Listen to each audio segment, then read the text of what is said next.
வசனம் மழை போல் பெய்திறங்கும், சத்தியம் மலர் போல் இதழ் விரியும்.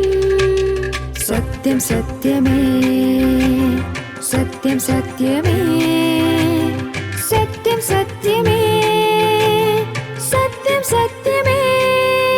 சத்தியம் சத்தியமே நிகழ்ச்சிக்கு உங்களை அன்புடன் நாங்கள் வரவேற்கிறோம். பொதுவாக நம்மளை சுற்றி உள்ளவங்க, நம்ம க்ளோஸ் ஃப்ரெண்ட்ஸு, நம்ம மேலே ரொம்ப அக்கறை உள்ளவங்க நம்மளை கூப்பிட விட மாட்டாங்க. அவங்களுக்கு நமக்கு சின்ன சண்டை வரும், சின்னதாக ஒரு மனஸ்தாபம் வரும். அதனால் என்ன பண்ணுவாங்க, நம்மகிட்ட பேசாமே போயிடுவாங்க, பார்த்தா மாதிரி போவாங்க. சில நேரத்தில் நமக்கு ரொம்ப வருத்தமாக இருக்கும், நம்மளை பற்றி ஒன்றும் கேர் பண்ணாமல் போகிறாங்களே, நம்மளை விசாரிக்க மாட்டேன்றாங்களே அப்படின்னு சொல்லி, நம்மளை ஃபோன் பண்ணி கூட கூப்பிட மாட்டேன்றாங்களே அப்படின்னு சொல்லி நம்ம ரொம்ப வருத்தப்படுவோம். சகோதர சகோதரிகளே, வானத்தையும் பூமியையும் படைத்த சர்வவல்லமுள்ள ஆண்டவர் உங்களை விசாரிக்கிற தேவனாக இருக்கிறார். உங்கள் மேலே அக்கறை உள்ள தேவனாக இருக்கிறார். நீங்கள் எதை குறித்தும் கவலைப்பட வேண்டிய அவசியம் இல்லை அப்படிங்கிறத நம்ம பார்க்க போகிறோம். இந்த பரிசுத்த வேதாகமம் சொல்லுது, நீங்கள் கவலைப்படாதிருங்கள். கவலைப்படாதீங்கன்னு யார் சொல்ல முடியும்? நம்ம அம்மா அப்பா நம்மகிட்ட சொல்லுவாங்க, எல்லாம் எதை பற்றியும் கவலைப்படாதரா. நம்ம நண்பர்கள் சொல்லுவாங்க, எதை பற்றியும் கவலைப்படாத, நான் இருக்கிறேன். எனக்கு சொந்தங்களாக இருந்தால் கவலைப்படாதீங்க, நாங்கள் கூட இருக்கிறோம் அப்படின்னு சொல்லுவாங்க. ஆனால் உங்களுக்காகவும் எனக்காகவும் ஜீவனையே கொடுத்த ஆண்டவர் இயேசு கிறிஸ்து சொல்லுகிறார், கவலைப்படாதீங்க. நான் ஒரு வசனத்தை வாசிக்கிறேன். மத்தேயு 6வது அதிகாரம் 25 வசனத்தை நான் வாசிக்கின்றேன். ஆகையால் எண்ணத்தை உண்போம், எண்ணத்தை குடிப்போம் என்று உங்கள் ஜீவனுக்காகவும், எண்ணத்தை உடுப்போம் என்று உங்கள் சரீரத்துக்காகவும் கவலைப்படாதிருங்கள் என்று உங்களுக்கு சொல்லுகிறேன். ஆகாரத்தை பார்க்கிலும் ஜீவனும், உடையை பார்க்கிலும் சரீரமும் விசேஷத்தவைகள் அல்லவா? ஆகாயத்து பட்சிகளை கவனித்து பாருங்கள். அவைகளை விதைக்கிறதும் இல்லை, அறுக்கிறதும் இல்லை, களஞ்சியங்களில் சேர்த்து வைக்கிறதும் இல்லை. அவைகளை பார்க்கிலும் நீங்கள் விசேஷத்தவர்கள் அல்லவா? உடைக்காகவும் நீங்கள் கவலைப்படுகிறது என்ன? காட்டு புஷ்பங்கள் எப்படி வளர்கிறது என்று கவனித்து பாருங்கள். அவைகள் உடைக்கிறதும் இல்லை, நுறுக்கிறதும் இல்லை. என்றாலும் சாலமோன் முதலாய் தன் சர்வ மகிமையிலும் அவைகளில் ஒன்றைப் போலாகிலும் உடுத்தியிருந்ததில்லை என்று உங்களுக்கு சொல்லுகிறேன். ஆகையால் எண்ணத்தை உண்போம், எண்ணத்தை குடிப்போம், எண்ணத்தை உடுப்போம் என்று கவலைப்படாதிருங்கள். இதில் நம்ம என்ன வாசிக்கிறோம்? நாளைக்கு நம்ம என்ன சாப்பிடுவோம், என்ன உடை உடுப்போம், நாளைக்கு என்னவா இருக்கும் அப்படின்னு சொல்லி கவலைப்படாதிருங்கள் அப்படின்னு சொல்கிறார் ஆண்டவர். பொதுவாக மிருகங்களுக்கு 5 அறிவு ஜீவனுள்ள மிருகங்கள் அப்படின்னு சொல்லுவாங்க. பறவைகளை கவனித்து பார்த்துருக்கீங்களா? என்ன பண்ணும் அப்படின்னா, தன்னுடைய அன்றாட வேலை தேவைக்காக அது எப்படியாவது அது தன்னுடைய இரையை தேடி பிடிச்சிடும். இந்த சிட்டுக்குருவிலாம் கவனித்து பார்த்துருக்கீங்களா? அது ரோட்டோரங்கள் அப்படி நிற்கும், மரக்கிளைகள் எங்கேயாவது இருக்கும், அதுக்கு கிடைக்கிற புழு, சின்ன பூச்சி, ரோட்டோரங்கள் சிந்துகிற அந்த அரிசி, இதெல்லாம் கொத்தி எடுத்து சாப்பிட்டுப்போம். அப்போ ஆண்டவர் சொல்லார், ஆகாயத்து பட்சிகளை கவனித்து பாருங்கள். அவைகள் விதைக்கிறதும் இல்லை, அறுக்கிறதும் இல்லை, களஞ்சியங்களில் சேர்த்து வைக்கிறதும் இல்லை. அவைகளையும் உங்கள் பரமபிதா பிள்ளை போட்டுக்கிறார். சகோதர சகோதரிகளே, அந்த குருவிகளை கூட ஆண்டவர் கேர் பண்ணுறார். சின்னஞ்சிறிய சிட்டுக்குருவிகள் ஆண்டவர் கேர் பண்ணுறார். விலங்குகளுக்கு என்னென்ன தேவைங்கிறத ஆண்டவர் போசிக்கிறார். அப்போது ஆண்டவர் அந்த சின்னஞ்சிறிய சிட்டுக்குருவிகள் கூட கேர் பண்ணுறாரு அப்படின்னா, ஆண்டவர் உங்களை கேர் பண்ண மாட்டாரா? அந்த பறவைகள் அதென்ன விதைக்குதா, அறுக்குதா, நம்மளை மாதிரி வேலை பார்க்குதா? ஆனால் ஆண்டவர் என்ன பண்ணுறாரு தெரியுங்களா? அதை கூட பிழை போட்டுறாரா ஆண்டவர். அதை கூட ஆண்டவர் கவனித்து பார்க்குறாராம். அப்போது ஒரு அற்ப ஜந்துவாக இருக்கக்கூடிய பறவைகளையும் விலங்குகளையும் கூட ஆண்டவர் கேர் பண்ணும் பொழுது, கவனித்து பார்க்கும் பொழுது, உங்களையும் என்னையும் அவருடைய சாயலாகவே படைத்த ஆண்டவர் நம்மளை கவனித்து பார்க்க மாட்டாரா? நம்மளை கேர் பண்ண மாட்டாரா? நம்முடைய தேவை என்னதுன்ற ஆண்டவருக்கு தெரியும். நீங்கள் சொல்லிக்கலாம், ஒருவேளை கடவுள்லாம் இல்லை அப்படின்னு சொல்லக்கூடிய ஒரு சில மக்கள்லாம் இருக்கிறாங்க. இங்கே என்ன சொன்னாலும் சரி, அவங்களையும் கூட ஆண்டவர் பிழை போட்டுக்கிறார். அவங்களுடைய தேவைகளையும் கூட ஆண்டவர் சந்திக்கிறார். மழை பெய்யுது, கடவுள் இல்லை என்று சொல்லக்கூடிய மக்கள் மேலேயும் மக்கள் மேலே மட்டும் பெய்யாமல் இருக்குதா? அவங்கள மேலேயும் மழை பெய்யுது. கடவுள் இல்லை என்று சொல்லக்கூடிய மக்களையும் கூட ஆண்டவர் காப்பாற்றுகிறார். அவர்களையும் போஷிக்கிறார். எவ்வளோ பேர் ஆபத்துலேருந்து கூட அவங்களை மீட்டு காப்பாற்றிருக்கிறார் ஆண்டவர்.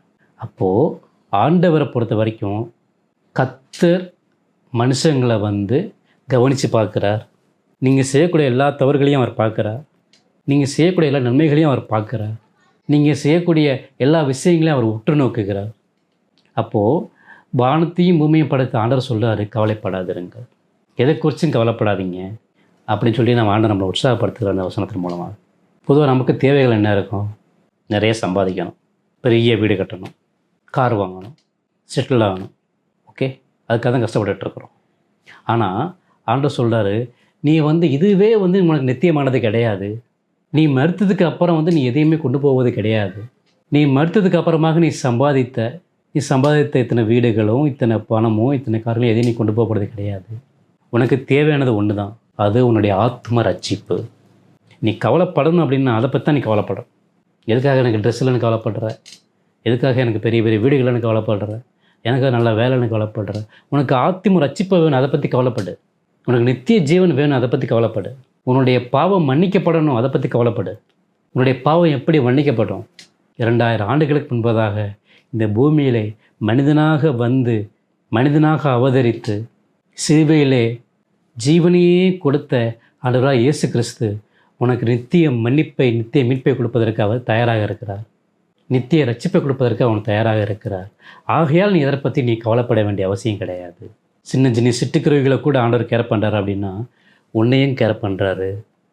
நீ எந்த நிலைமையில் இருந்தாலும் கூட ஆண்டவர் உன்னை அவரிடமா இருப்பதற்கு ஆண்டவர் தயாராக இருக்கார். பரிசுத்த வேதாகம் சொல்லுது, எல்லா மனுஷங்களும் தேவ மகிமையற்றவர்களாகி விலகி போயிட்டாங்க. பைபிள் சொல்லுது, இந்த மனுஷங்க பொல்லாத இருதயம் உள்ளவர்களாக இருக்கிறாங்க. அவருடைய சிந்தைகள், அவருடைய பாவங்க இருதயத்தில் உள்ளது ஃபுல்லாமே பாவக்கரைப்பட்டு தான் இருக்குது. அந்த இருதயம் சீர்கெட்டு போய் இருக்குது அப்படின்றார் ஆண்டவர். சகோதர சகோதரிகளே, இதை பற்றி நீங்கள் கவலைப்படாதீங்க. உங்களுக்கு நித்திய மீட்பை கொடுப்பதற்காக, உங்களுக்கு நித்திய ரட்சிப்பை கொடுப்பதற்காக ஆண்டவராக இயேசு கிறிஸ்து சிலுவையிலே தண்ணியை பலியாக ஒப்பு கொடுத்த ஆண்டவராக இயேசு கிறிஸ்து இன்றைக்கு உங்களுக்கு மன்னிப்பை எழுதுவதற்கு தயாராக இருக்கிறார். உங்களுக்காகவும் எனக்காகவும் ஜீவனையே கொடுத்த ஆண்டவராக இயேசு கிறிஸ்து உங்களை பற்றி கவலைப்படுறான்னு தெரியுமா? நம்முடைய இருதயமானது சீர்கெட்டு போய் இருக்குது. நம்முடைய இருதயம் பொல்லாத வழியை யோசிக்கிறது.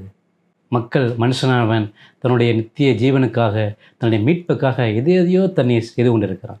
ஒரு விஷயம் முடிஞ்சவொடனே அந்த கவலை முடிஞ்சவொடனே அடுத்த கவலை, அந்த விஷயம் முடிஞ்சவொடனே அடுத்த கவலை.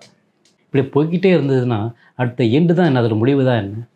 ஆண்டவராக இயேசு கிறிஸ்து சொல்கிறார், நீ கவலைப்படாத, உனக்கு நித்திய ஜீவனை கொடுப்பதுக்கு நான் தயாராக இருக்கிறேன் அப்படின்னா. நித்திய ஜீவன்னா அது என்னென்றைக்கும் ஆண்டவரோடு கூட இருக்கக்கூடிய ஒரு நித்தியமான ஒரு வாழ்க்கை. எல்லாம் நினச்சிட்ருக்காங்க மரணத்துக்கு அப்புறம் என்ன, மரணத்துக்கு அப்புறம் எல்லாமே முடிஞ்சு போயிருமே. எனக்கு தெரிஞ்ச ஒரு நண்பர் ஒருத்தர் சொன்னார், இந்த பூமியில் இருக்கிறத விட நரகத்தில் நான் ராஜாவாக இருப்பேன் அப்படின்னு. ஏதோ நரகங்கிறது ஏதோ ஒரு சாதாரண நெருப்பு அவிகிற ஏதோ ஒரு சாதாரண ஒரு விஷயம் கிடையாது. அது என்னென்றைக்கும் அது இருக்கக்கூடிய ஒரு விஷயம். இது நாங்கள் சொல்லித்தான் ஆக வேண்டும். கவலைப்படாதீங்க. இயேசு கிறிஸ்து அந்த நரகத்திலிருந்து உங்களை மீட்டெடுப்பதற்காக அவர் ஆயத்தமுள்ளவராக இருக்கிறார். நீங்கள் மனம் திரும்பி சுவிசேஷத்தை விசுவாசி. நீங்கள் மனம் திரும்பி ஆண்டவர்கிட்ட வாங்க. நாங்கள் கண்டுகொண்ட இயேசு கிறிஸ்துவை நீங்களும் கண்டுகொள்ளணும். நாங்கள் பெற்றுக்கொண்ட ரட்சிப்பை நீங்களும் பெற்றுக்கொள்ளணும்.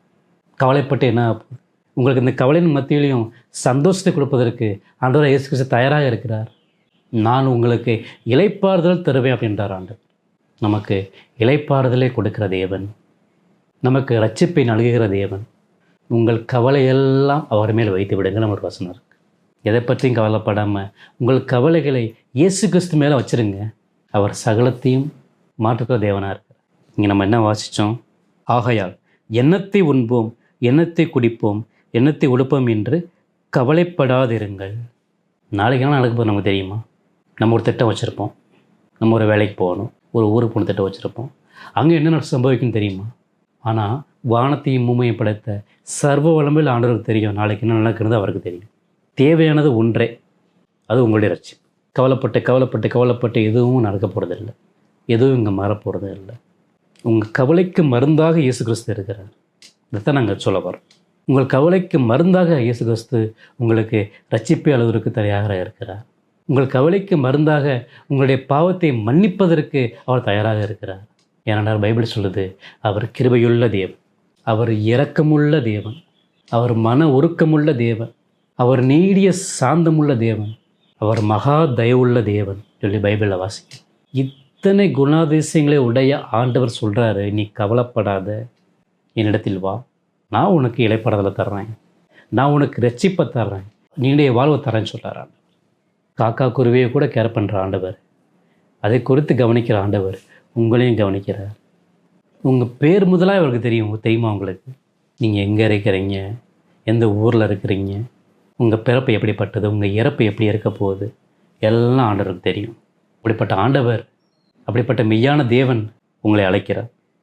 நீங்கள் யாராக இருந்தாலும் சரி, எப்படிப்பட்ட பாவம் செய்தவங்களாக இருந்தாலும் சரி, எந்த சூழ்நிலைங்க இருந்தாலும் சரி, இப்போது கூட உங்களுக்கு டைம் இருக்குது.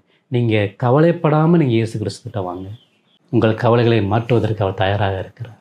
ஏனால் அவர் மெய்யான ஜீவனுள்ள தேவன், அவர் ஜீவிக்கிறவர், உயிரோடு எழுந்தவர், அவர் மன்னிப்பின் அதிபதியாக இருக்கிறார்.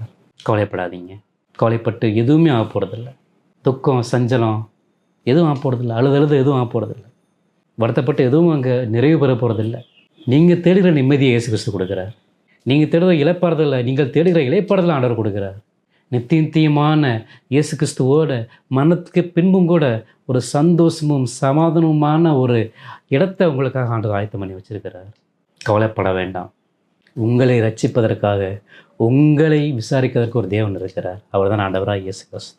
கர்த்தர் தாமே உங்களை ஒவ்வொருவரையும் ஆசீர்வதிப்பாராக. ஆமென். சத்தியம் சத்தியமே, சத்தியம் சத்தியமே.